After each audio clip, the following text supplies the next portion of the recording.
Welcome back, everyone, to our Career Breakthrough Summit. Today is a Coach Open Day. This is your chance to learn more about coaching, our profession, to ask your questions and learn more about the coaching profession in a whole in this lesson. This is our third session.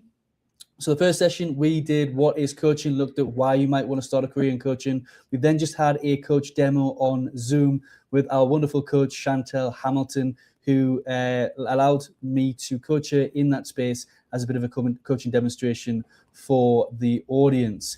Now, a reminder, my name is Paul Smith. I'm the Manager Director here at Coaching Minds. I've got 9 years experience in coaching, 8 years holding my own practice, and 6 years running Coaching Minds. And in this session, I want to talk to you about our coaching profession. How do you start to understand the coaching profession? I understand that there's a lot of confusion around there. Do I go for EMCC? Do I go for ICF Accreditation? What's the difference? What organization should I choose? There's so many different coaching schools, so many different qualifications out there. What's the difference between certification and accreditation? We're left with so many questions. And the EMCC and the ICF might slap my wrist for saying this, but one thing that we're really poor at as a profession is explaining and helping the general public and aspiring coaches understand how we operate. And this session is for you if you are new to the profession, so you're thinking about starting a coaching career, starting to join coaching, or maybe you're a manager or leader who's looking to bring coaching into your organization or your company. Maybe you're curious about accreditation, so you're an existing coach, you've been practicing on the side for a while, and you want to get some real credentials and proper qualifications. This is also here for you. And if you're a coach that's confused with the terminology. And that leads me nicely on to the first image I want to share for today. If you're tuned in, please say hello, let me know you're here. But you might be thinking, why on earth has he got a spoon with some alphabet spaghetti or alphabet soup on it? And there's a reason. And the reason being is because many coaches, when they've got their credentials, got their accreditations, are confusing clients with their letters. As an industry, we have so many acronyms that we confuse coaches themselves. We've got EMCC, we've got ICF, we've got ACC, PCC, MCC, EIA, EQA, ESQA, ETQA. We've got all these different acronyms, but none of it makes sense to the general public, and none of it makes sense to new upcoming coaches. They're just as useful as alphabet spaghetti. I'm sure you all remember having alphabet spaghetti when you were a kid, having it as part of as one of your sides to your meals as a kid. We need to step away. We need to start to look and simplify and look at how we educate future coaches and aspiring coaches on the language and the terminology that we use in coaching. And the purpose of this session today is to simplify this and bring this down and give you an overview of how our organization's set up, what these different acronyms mean for you, and which ones are important for you right now. I can see we've got Donna tuned in. Donna, thank you so much for being here. It's wonderful to see you. Priya, excellent to see you here as well. Thank you so much for tuning in. I really appreciate your time. Now, the first thing we need to note is that the coaching industry is non-regulated. We don't have a regulated body. There's no government arm that is overseeing what we do, telling us what we should be doing, what we shouldn't be doing. Accreditation, certification, the correct qualifications is a choice. And before you just exit this talk, this presentation, and think, well, I don't need qualifications and credentials, then that's a reason for you to stay, because we should, as a coach, be choosing to go down the line of accreditation. And I'm going to explain to you in this session why accreditation is important. We're also going to look at how many coaches there are worldwide and how accreditation sets you apart. So the first thing we need to note is that the coaching profession is a non-regulated industry that causes a lot of problems. It causes a lot of scams, a lot of fake coaches that are out there on the internet. it creates a lot of ethical questions in our profession when we're non-regulated. What does it mean if we're non-regulated? It means that anyone can use the word coach. And as we'll see later on, lots of people are calling themselves coaches without actually holding any credentials in coaching. This means your friends can call yourself a coach. You can call yourself a coach if you want. Your mom's boyfriend, Steve, can call himself a coach. Whoever can use the word coach. It's not a protected word. Anyone can use it. There is no license to coach. So if you go coach, you cause emotional damage to an individual, you manipulate a vulnerable person, you don't coach properly, there's no real consequence. You can't lose a license because there's no license to gain as a coach. But hold on, don't rush. I'm going to cover all the ethical points in a second. There's a dark side of coaching. I'm sure we've all seen so many people on social media call themselves coaches. We get a lot of gurus. We get a lot of motivational speakers that are calling themselves coaches, telling you how you should live your lives, giving you tips on how to improve your life, telling you what you should do on a daily basis, telling you the habits that you need to install. All that is not coaching. It's a dark side of coaching. And this has led to a number of questionable cases, some of them that have gone through the courts in the UK, like what's known as the Lighthouse case. Take that away as an action from today to research the Lighthouse case. This was an organization set up as a life coaching organization, which was disguised, which were disguising themselves because they were a cult. They kind of manipulated people into selling their houses, spending tens of thousands of pounds into the organization. And this is because we're not regulated. And this is because the coaches that are not choosing credentials, not choosing accreditation, don't understand what coaching is professionally within organizations, within teams, in transforming individuals. They're the ones that are creating these bad stories. These are the ones that giving our profession a negative perspective and a bad name. So we need to really think about how we steer towards regulation as an industry. And the final thing is, with non-regulation, there's no real penalties for malpractice. There's the legal route, which is long, costly, expensive. We have to prove that they've done something against their legal obligations as well. So it's really difficult for us to get the support if we hire a coach that hasn't got qualifications, hasn't got accreditation, and they're doing the wrong thing. They're manipulating you. They're telling you what to do. Maybe they've advised you. So one case we've seen at Coaching Minds is a coach in their coaching session, they told the client to quit their job. The client was looking for possibilities, options, wanting to do a bit of analysis of whether or not to leave their job and set up their business or to stay in the work. The coach jumped in, says, look, quit your job. It's great. You can set up a business. You can do this. And they got that client to text the manager that they're quitting in that session. No real penalties. The only thing we lose if we've got accreditation or credentials, we lose those credentials as a coach if we are in a case of where we've done malpractice. So there's lots of ethical concerns and questions around our industry because we're non-regulated. But I ask you, if you're new to coaching, if you're watching this, please do not judge our profession on those bad social media gurus and those that are out there pretending they're a coach based on that. So don't judge us based on those. Learn the coaching industry, learn the professional side of the coaching industry. That's the EMCC, the ICF, everything we're going to be talking about today. We're going to look at that right now. And those that do have reputable credentials. And we're working here, not as part of Coaching Minds. I'm also a commercial director for another venture, which we've called Coach Dog. We're going to be talking about that later on, of how we're actually putting ethics into practice by creating a platform that is only for EMCC and ICF accredited coaches. This is our way of starting to really protect clients and coaches from that dark side of the profession. Now I'm going to see if we've got any comments coming through here.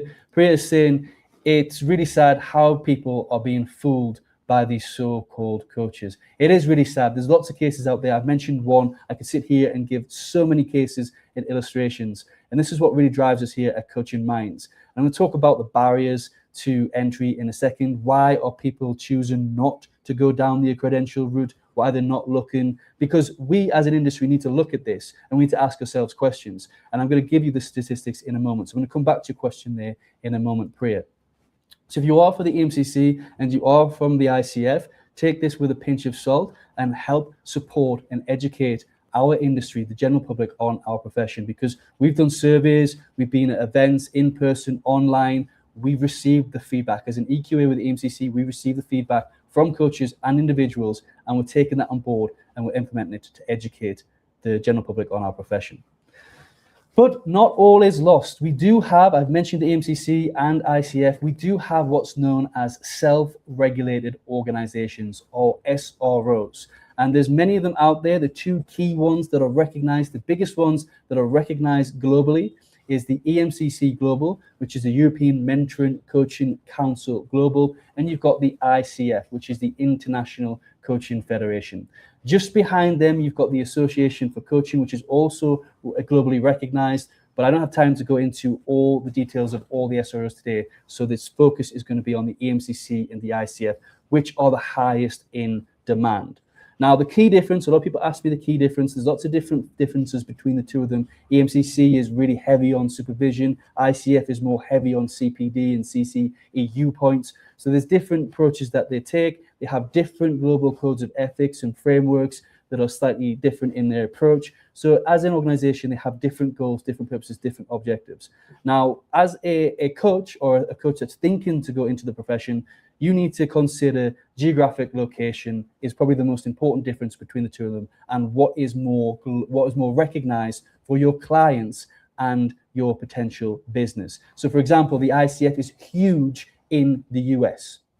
It's huge in the US and huge in Asia as well. The ICF is widely recognized across these two continents. The EMCC has just started to get presence in the USA through EMCC USA, but it's not hugely recognized. We hope it's going to change, and we hope the EMCC can really expand in the US, because really what you want to aim for as a coach is to have dual accreditation if you can afford it. We're going to talk about affordability later on as well. So the ICF is heavily dominant in the North America, in the USA, and also in Asia. The EMCC, the clue is in the word, EMCC is heavily recognized in Europe, the European Mentoring and Coaching Council. That's the UK and all of Europe. It also has presence around the globe. Both of these organizations have presence around the globe. I'm just sharing where they're more heavily recognized. So that is the EMCC, that's the ICF. And they're there to set global standards. So I'm going to go back a second. I just want to finish an important point. They're there to set the standards of the profession, to talk about our legal obligations, to talk about what we need to do as a coach, what we should be doing, what we shouldn't be doing, setting that benchmark for what we should be aiming for to become a professional coach. These are the organizations that issue accreditation. I'm going to talk about the difference between certification and accreditation in just a moment's time. But these are the ones that are recognizing and making sure that the coaches that come through their programs have gone through detailed quality assurance. They have ethics at the heart of what they do, and they're serious about making a difference in the coaching profession. So keep an eye out for coaches that have got EMCC and ICF accreditation. I'm going to come back to the comments. I'm asking you a question. How many coaches do you think there are worldwide? Put it in the comments box. How many coaches do you think there are worldwide? I'm sure we all see them pop up on our social media, on Instagram, LinkedIn, Facebook. Everybody's a coach of some description these days because it's a buzzword, it's a trend, but it doesn't mean they're a coach. How many do you think they are worldwide? Have a stab. Donna's saying, if a coach says they can fix you or your problem, run. Big red flag. So any red flag, if a coach says that they can fix you or they can solve your problem, they're not coaching.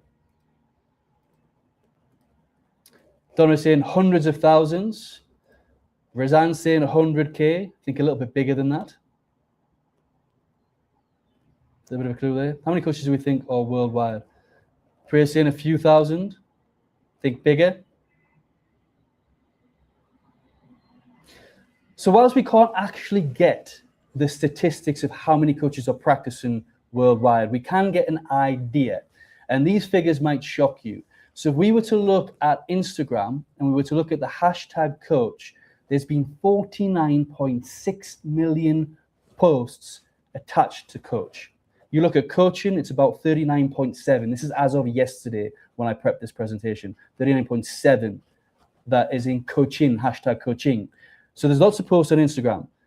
On LinkedIn, it said that there is 4.7 million profiles of people calling themselves coaches. So that is, they have coach in their profile, 4.7 million. Now let's highlight a problem that we need to address as a profession, is that between the EMCC and the ICF, now these figures might be a little bit more, I was getting different statistics in my research, There is between 70 and 123,000 accredited coaches between these two organizations. Now compare the two. From 4.7 million, we have just 0.1 of that are accredited through either the EMCC or the ICF.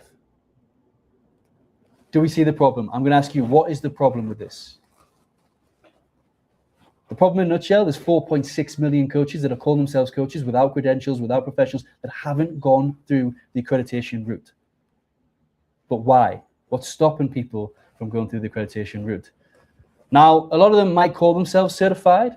I'm sure we all remember Tony the Tiger, our rainbow badges. If you're from the UK, this will resonate with you. Think back to when you were 2-year-old, 3-year-old, and you jumped in the swimming pool, and just for getting in the pool, they give you your rainbow badge. Tony the Tiger, nice little badge you can stitch somewhere, and a nice flashy certificate. Now, of those 4.6 million, probably a high percentage of them have what I like to call the rainbow badge of coaching. They've done a lesson, they've watched a video on YouTube, they've got a certificate, and now they call themselves a certified coach and trying to manipulate you to buy their services.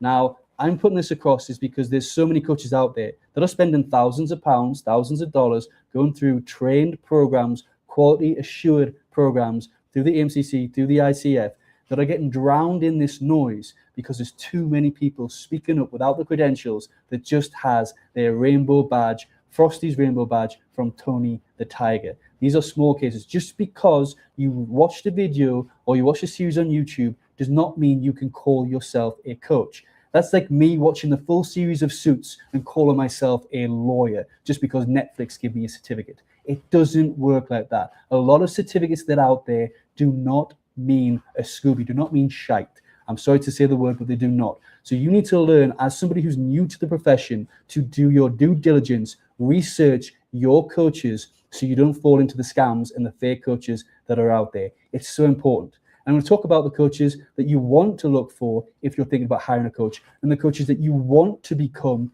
if you are thinking of a career in coaching. But just because they've got rainbow badges, just because they've got a Udemy certificate or they've done 2 hours in coaching, but I could give you a certificate off the back of this doesn't mean you're a qualified coach. And just because we're a non-regulated industry or profession does not mean we step away or we're immune to our legal obligations. Every coach has a legal obligation. And when I have a new coach, at Coaching Minds, we have new coaches enrolled that have been coaching for a year, 2 years. They come to us because we're the most affordable program in the profession right now. But they come to us and they didn't realize they had legal obligations. How they'd been performed was actually against the law. They don't think about data protection. They have their they don't think about data protection, they don't think about tax, they don't think about professional indemnity insurance, they don't think about how they set themselves up and their responsibilities as a business. Just because it's non-regulated does not mean we don't have legal obligations. It doesn't mean that we don't have an ethical responsibility, a duty of care to our clients, to think about the individual in front of us, to understand what the standards that we're setting and how we are representing the coaching profession as a whole. How we're there to transform the lives of individuals, not to manipulate them for more money and to hit 5-6 figures, whatever people are aiming for on social media these days with all the pap that is being posted. It doesn't mean that you shouldn't go for credibility and authority. Because with 4.7 million coaches out there, people will say it's a saturated market, but with only 0.1 million of that 4.7 as accredited coaches, it's an opportunity for you to stand out. And as Coaching Minds grows, as the EMCC grows, as the ICF grows, as people become more aware, alongside Coach Dog, which we're going to talk about later today, people are going to become aware of the difference. We need to do that education as a profession, the difference between those that are just getting those mini certificates to those that are actually going through an accredited program and getting their accreditation with the EMCC and the ICF. Those that are taking the whole career professionally and ethically.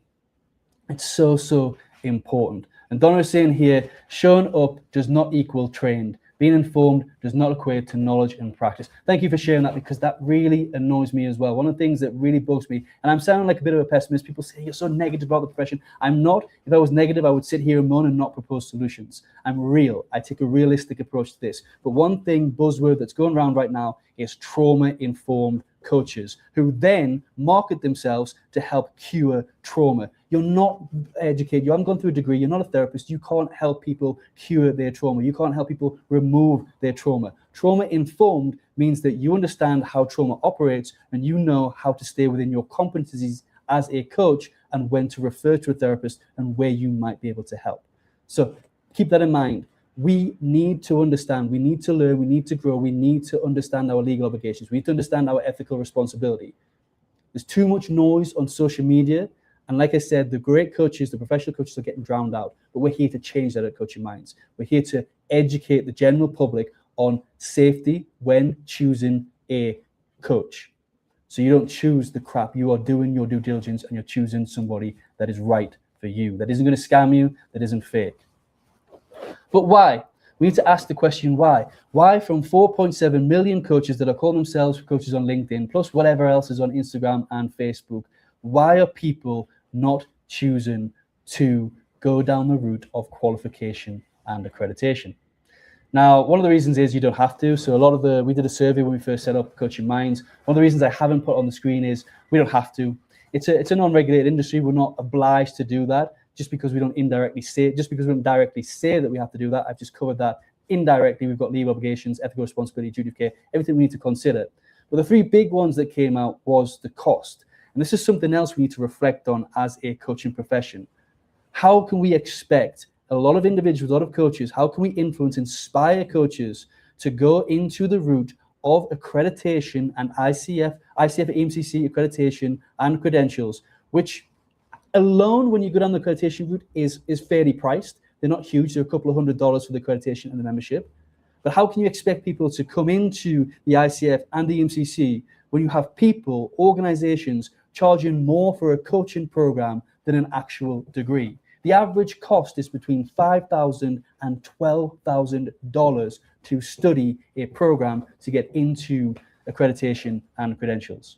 Why aren't we thinking about this? Why aren't we thinking, right, why isn't the ICF and the EMCC setting some rules to look at some fair pricing guidance to take down that barrier of cost, allow more people who are passionate about our profession, who are professional and ready, but maybe don't have the $12,000 to invest in a program? Why aren't we driving this down? We do here at Coaching Minds, because we're here, we care about people, we care about bringing down these barriers. Our cost is £37 a month. We can make profit on that. And it gives us people opportunities to open doors, to get the right coaches that want to do the right thing into our profession, the future of coaches that are ready to make a difference in this AI-drawn world. The other barrier was flexibility. So whilst they had their funds for the program, everything was cohorts. Everything had to be done in a set time. You have to complete the program in 6 weeks. You have to be here, there, and there during your work hours. You need to get permission from your work to be there. Coaching Minds, we flipped the script on this, and it's something we need to think about as a profession in terms of schools and academies. It's how do we make that flexible? At Coaching Minds, you can join us anytime, you can start anytime. We have weekly sessions on a Tuesday, Wednesday, and Thursday that are on a cycle repeat. If you miss one, you have to wait 6 weeks to get onto the next one. No extra cost, no nothing, part of your subscription. Why can't other organizations and other academies do this as well?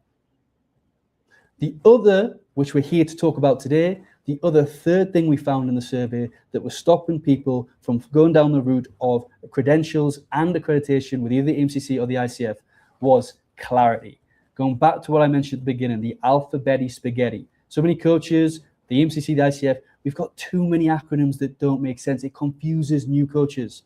One of the biggest questions I get asked probably 3 times a day now when people are curious about joining Coaching Minds is, what's the difference between the EMCC and the ICF? What's the difference between certification and accreditation?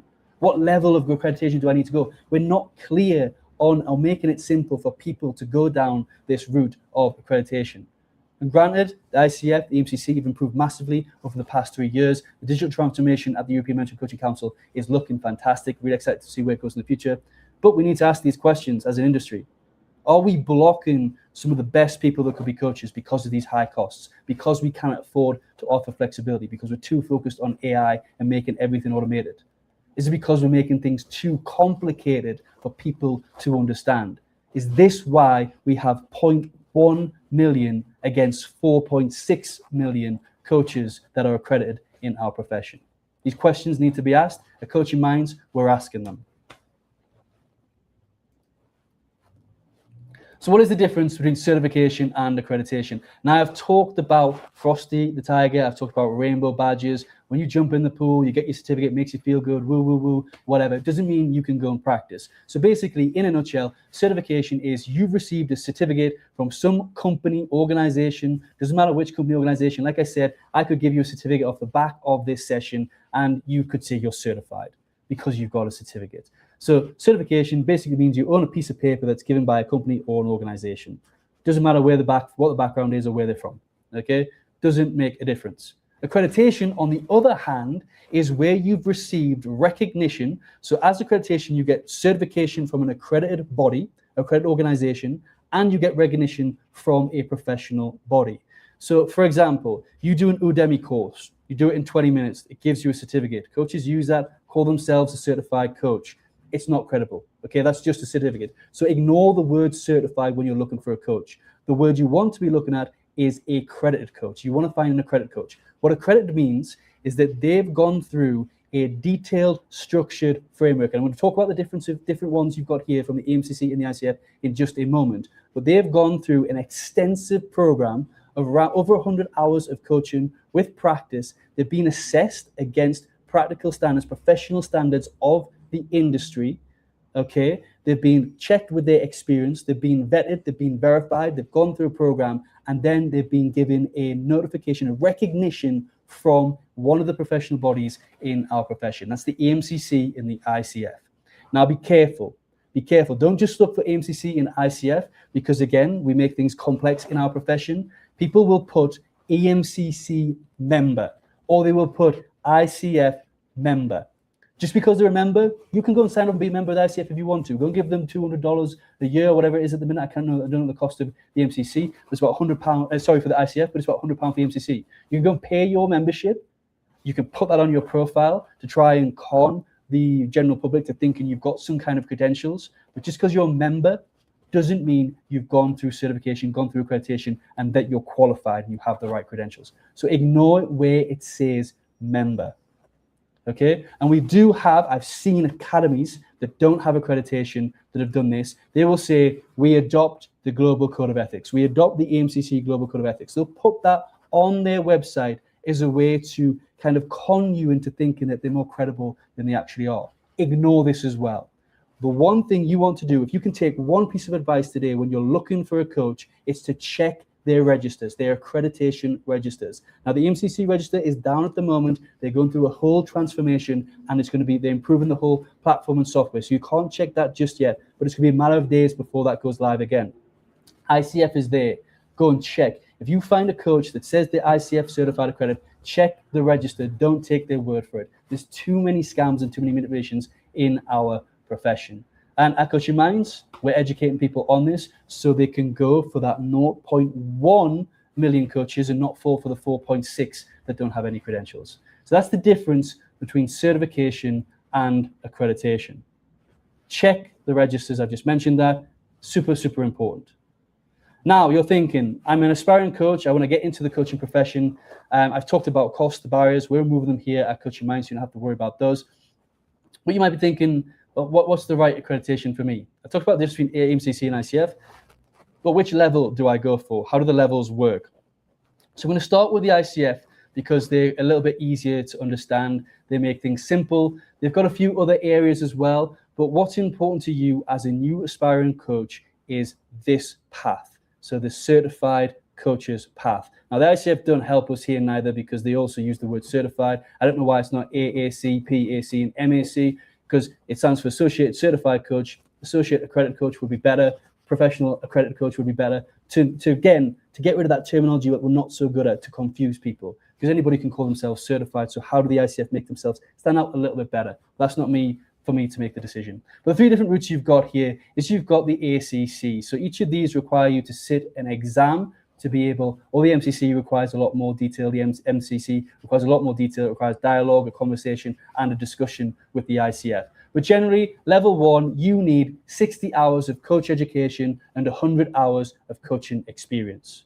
For level 2, you need 125. Level 2, which is professional certified coach, you need 125 hours of coach education and 500 hours of experience.